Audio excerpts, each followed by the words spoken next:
Friends, I welcome you to my channel. Before listening to this story, I will ask you to like and subscribe. It is not difficult for you, but it is pleasant for me. And we're starting. John met my wife Janie through a mutual friend. He and Janie got along well and started spending time together regularly. John never really threatened me. He was always nice and polite, but when you sleep with someone else's wife, you tend to be careful. They had fun snooping around while I was at work or away, but no matter how fun it was, something was missing. They told me about it later. It was a December night when they decided to complete the missing piece of their puzzle. Janie invited John to play cards with us after dinner. He arrived around 8 o'clock in the evening and Janie greeted him cordially. She hugged him, which in my opinion was not that unusual. They were friends after all. First we sat on the couch and I got John a beer from the fridge. When I returned, John and Janie were sitting together, holding hands and putting them on his leg. "What's going on, guys?" I asked, because the expression on their faces was like that of a person who had to tell some terrible news. "Well, dear, we have something to tell you, but we'd rather you sit down." I did the sensible thing and sat down, and she continued to explain. "John and I have been having sexual relations for the last 2 months. You see, there was a chemistry between us that was stronger than both of us, and one thing led to the other. We take care of each other." She was thinking sensibly. "I care about you too, and I didn't want to cheat on you, so we have a suggestion that we would like to make." John picked up where Janie had left off. "You see, we can't stop seeing each other. There's too much to ignore, but we wanted to make sure you took part in our little date. We will continue to make love regularly, but you will be there with us. Observe. Maybe lend a helping hand here or there," he said, smiling. Janie continued, "Actually, it's going to be a lot of fun for you. I've looked at your search history and I know that you like the video with the horns." She rolled her eyes when I was embarrassed. "I saw the story in your browser and you're constantly looking for a cuckolding relationship. So I know deep down that's really what you want. To be honest, it would be better for our marriage as well." John started again. "So all we need from you is a signed document. A simple statement that all parties to the contract agree to these terms." I looked through the papers that Janie took out of her purse. Some circumstances indicated that she and John should have been cleared of any wrongdoing if the agreement didn't work out, and I decided to start divorce proceedings. Some points allowed various forms of physical contact, such as kissing, hugging, and even showering and sleeping together. I sat with my mouth dry, not knowing what to say. Janie claimed to be right. "Look, I love you, but I also love John and what he can do for me. There's nothing personal about it, but what he makes me feel is that I can't just give up. I know he feels the same way about me." John nodded his head in agreement. "So sign the contract, baby. From now on, everything will be exactly like this." What was I supposed to do? I certainly didn't want a divorce, but I had no idea how I would react if I saw Janie sleeping with another man. I looked at the two of them again. Their hands were still clasped, but now on her hip. Janie looked at me seriously and said, "Maybe this will convince you to sign." I watched as she pulled John's face to hers and started kissing him. He returned the gesture and put his hand on her cheek. Part of me couldn't believe what I was watching. My wife was there, kissing another man. I didn't want to admit it, but the longer they both kissed, the stronger my erection became. I tried to move away and hide it, but John noticed it first. "Look, he likes it," he exclaimed. That's when Janie handed me a pen. I looked at the contract with a pen in my hand and sighed. I couldn't hide it from them, and I wasn't sure if it was the right thing to do. I have studied quite a lot of love stories with horns, but it was for a case I was working on. You see, I'm a private investigator and I do a lot of divorce work, in addition to the security company I own. Obviously, I haven't done enough research, so I switched to investigator mode, which I'm sure they didn't expect. I pulled out my miniature tape recorder and pressed the record button. Just to be clear, I would like to record our conversation to resolve any future disagreements, just for my own peace of mind. Do you understand? There's a lot of legal nonsense here. I noticed that you two have already signed and notarized your signatures. Yes, John said. We just wanted to save time. We knew you'd agree with that. Geraldine, our notary, will be here soon to notarize your consent. Then we can start having fun. He was beaming like a child at Christmas. Just to be clear, how long have you two been sleeping behind my back? I can't believe I didn't understand anything, Janie squeaked. Well, we've been married for 4.5 years, and John and I had an affair for 2.5 of them. And please don't mention it in such terms. He's my soulmate, and we've been making love all this time. Really? Now I've overdone it a bit. Come on, Richard. Don't get so hung up on yourself. She's a loving enough woman for both of us. I looked at them and realized that my marriage was over. I took a pen, made my mark, and stood up. I hope this will satisfy you. I showed them the document. I scribbled, "Oh, hell no," on the caption. Janie looked at the contract and squealed. "Sorry, asshole, I'm not sharing well. Now look at this, John." I was shaking a beer bottle in my hand, pressing my thumb to my mouth. I took the contract and folded it and put it in my back pocket. Then I pointed the bottle at my future ex-wife and the jerk who used to be my friend, and took my thumb off the neck. A jet of liquid hit them both right in the face. I turned around, took my briefcase, laptop, and jacket, and despite the demands to return here and where I think I was going, I opened the front door. I ran into Geraldine, the notary. "Your show? You must be Richard. Oh shit. You're not lying." I got into my pickup truck and backed up to the beginning of the driveway. I turned on the drive and turned the wheels to the left, rolling across the lawn in front of the house and through the rose bushes. Driving off the curb, I hit the left rear panel of this jerk's Lexus. I know I acted like a teenager, so sue me. At least he was still alive. I went to her parents' house. I decided that I would be proactive, and although I loved my relatives very much, I wasn't going to be a bad guy. My mobile phone was bursting with messages and text messages. Finally, the mailbox was full, and after a while, the calls and text messages stopped. I drove up to her parents' house and got out. I pressed the doorbell and soon heard, Okay, I'm coming." The porch light came on, and then I found myself face to face with her father. Judge Thomas Smith did not seem to be in the best of moods. "Richard, what are you doing here at this hour? And where's Janie? I do not know where the hell she is. Certainly not on this fucking planet." My father-in-law and mother-in-law have always treated me with love and respect, even though they had a son in addition to my future ex-wife. I handed the judge the contract and put my mini tape recorder on the kitchen table. "What the hell is this?" "Read it," I said. He began to read and his eyes widened. "Is it true?" he asked. I turned on the tape recorder, and it all started at the point where I asked if I could record the conversation so that there would be no misunderstandings. While she was playing, his wife was listening to her, and suddenly the robe she was holding closed flew open and her hand went to her face, covering her mouth. She gasped and the robe fell open, revealing the black nightgown she was wearing. Well, I thought, his evening is ruined. He finished reading and looked at me. "I don't think there's any way around this, is there? What would you do in my situation?" His eyes dropped and he shuddered. "I understand, son." Just at that moment, their old-fashioned home phone rang. His wife answered the phone. "Hello? Mom! If Richard is there, I need to talk to him right now." Her father grabbed the phone. "About what, stupid? Do you two have any problems?" There was a cry and surprise on the other end of the line. "Dad, what are you talking about? It's not about you or my mother. This is between me and my husband. You should get a contract that explains it. Otherwise, you've turned this into a family problem." I heard screams and, "Ooh, no, they know," her father said into the phone. "Goodbye, Janie," and hung up the phone. Dad turned to me and said, "Go and get a good night's sleep. Then do what you have to do. Just don't do anything stupid, okay?" "Yes, sir. I'm sorry for everything." "It's not your fault, son. Sometimes the snake just sneaks into the garden." I went out, got in my truck, drove to the Hampton Inn and checked in for a week. I started smashing the minibar, and then collapsed in the bathroom and vomited all over the floor. I dragged myself fully clothed into the shower and hosed myself down. Taking off my clothes and collapsing on the bed, I slipped into the land of dreams. The next morning I woke up and cleaned myself up again.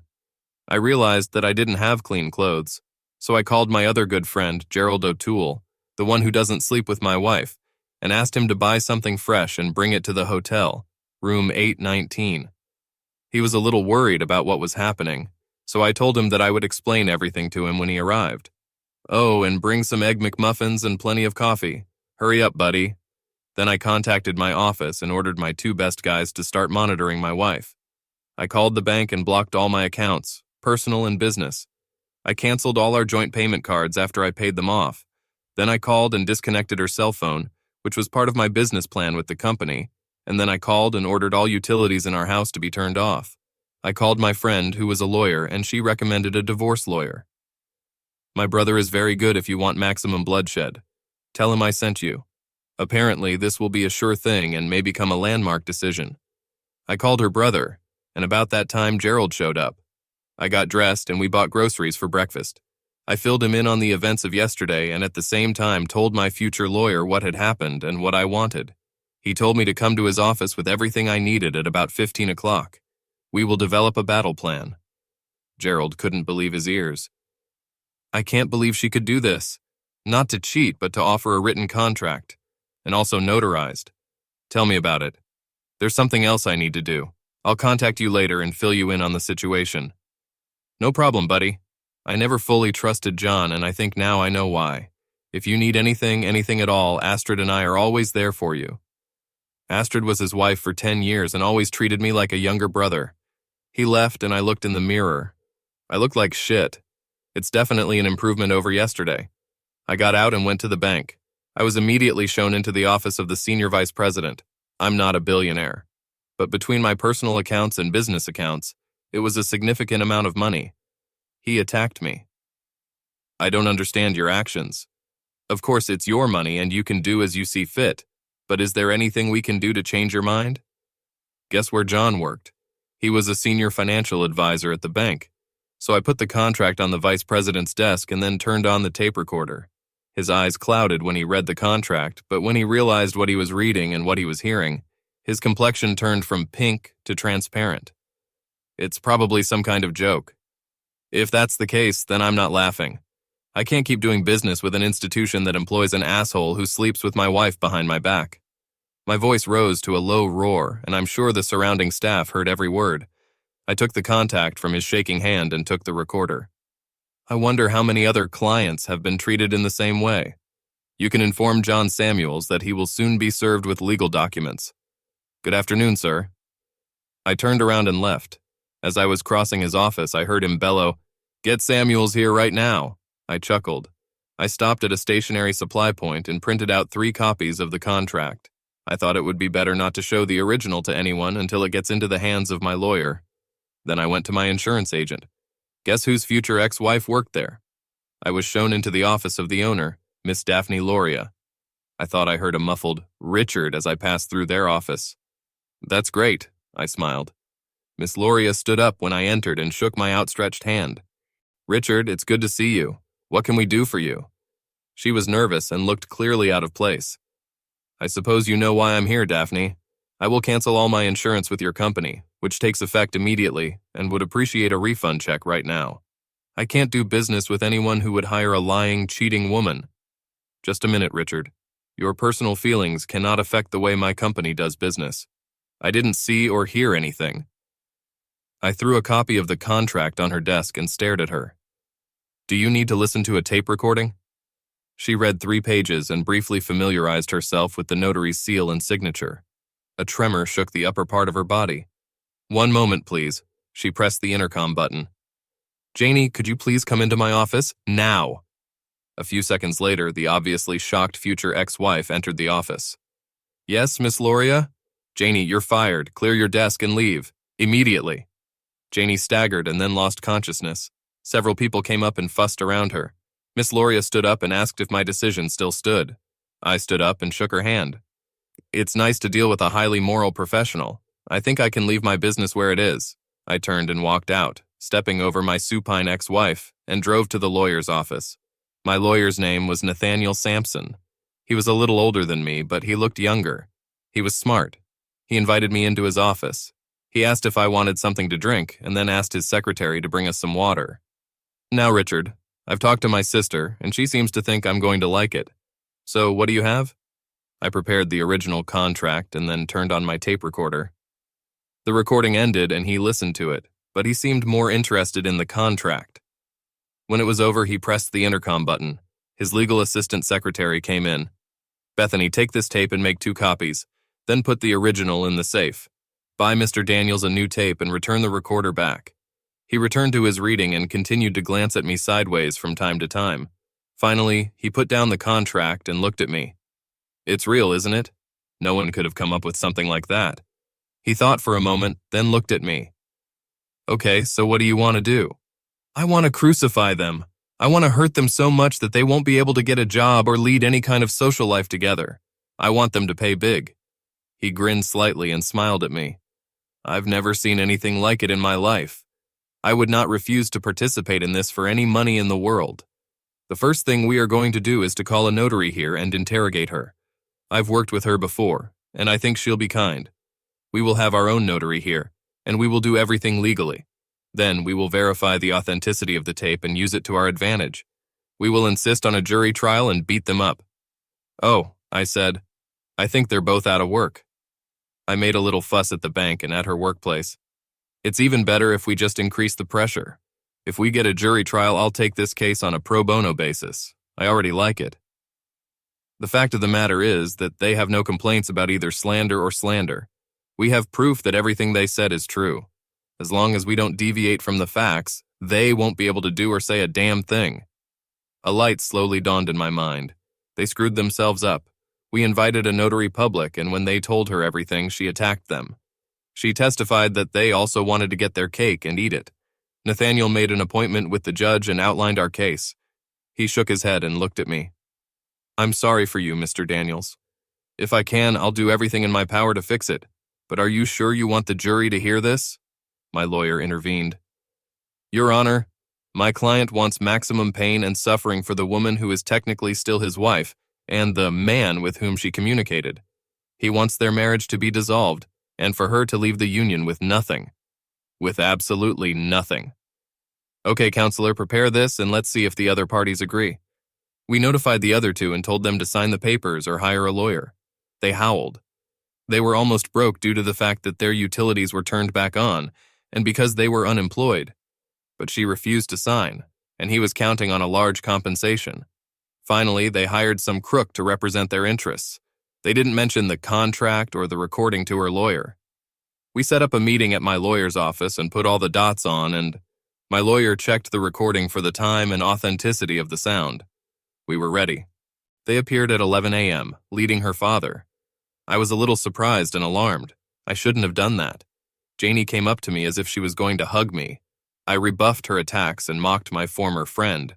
She started by saying that it was all a big misunderstanding and that I had brought down holy hell on both of them.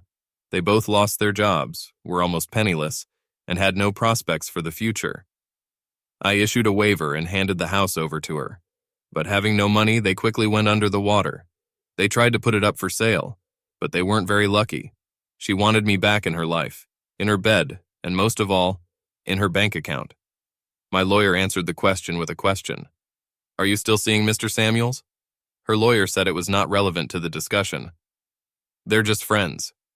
With these words, my lawyer pulled out the contract from his stack of documents and put it in front of the guy. Let's try it again. He stood facing Janie while her lawyer read the document. Are you still seeing Mr. Samuels? She turned pale and almost fainted. I don't think I want to answer that question. It's too personal. It's all right, Miss Farrell. You will be able to answer this under oath in court. I became more and more smug as I watched their lives crumble. Her lawyer finished reading the contract, and he looked like he was about to get sick. You've never mentioned this before, he said. He turned to my lawyer. It's all a rumor. You don't have such real evidence. That's when my lawyer got out a sworn statement from Miss Geraldine Schultz, their notary. He handed it over to the lawyer, and then a signed and notarized statement from me about what was said and what was demanded. Then he took out a tape recorder. This is acceptable in court because your clients knew that this was happening and willingly agreed to it. My boyfriend pressed the play button and their whole world collapsed. Their lawyer looked panicked. It was then that her father, the judge, spoke up and settled everything. He slammed his palm on the table and glared at her lawyer. That's enough, Janie. Mr. Hootie, you're fired. Janie, sign the form and get your head out of your ass. Samuels, I want you to leave tomorrow night. Please note that you are named as a co-defendant in the divorce suit. You'd better find a legal representative before Richard rules against you. And Janie, I know you're not getting anything out of this.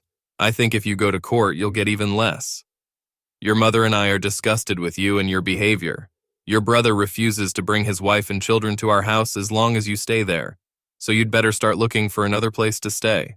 Samuels is your soulmate, and you chose him over your husband, so maybe you two will succeed. I heard him whisper, I sincerely hope not. It turns out that Janie's parents were paying the bills for her legal representation, so she signed everything while Samuels jumped up and ran out of the room. He disappeared from the face of the earth. I have nothing to do with it. 3 months later, I was the only one sleeping in my own bed, and I was a single man. Well, that was last night.